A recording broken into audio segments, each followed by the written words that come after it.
Thank you, Madam Speaker. To the bill. To the bill. While I support the review of all high school diploma options and requirements, I rise today in opposition of Senate Bill 744. Madam Speaker, I spent my career preparing my students to be successful. I did so by ensuring that they had the skills and the knowledge for them to take the next step in their academic career and to succeed in life as they graduated from elementary school, middle school, high school, and whatever college or professional career they chose. To do this, I worked to ensure that they had the essential skills that they needed no matter where they started. And what I absolutely refused to do was to lower standards just so they could move on. Many of my students weren't native English speakers, but I held them to standards and I worked even harder to ensure that they got the help they needed. I spent time teaching what they called a special class, students who were not ready to be part of the full student body. But that doesn't mean that I didn't hold them to the same high standards that I held my other students to. My students deserved better than that. All students deserve better than that. Unfortunately, this bill, this body plans to do exactly what I refused to do as a teacher, lower the standards. This bill removes the need to prove that they have the competency in essential skills for years. Years. Madam Speaker, we didn't call them good skills.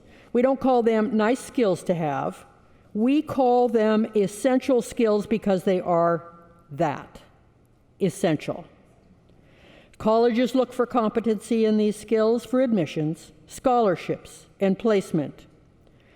Workforces, trade schools, and community colleges look for students who have these essential skills. So when we tell students that they don't need these skills, we're not giving them a break, we're lying to them. These skills are essential.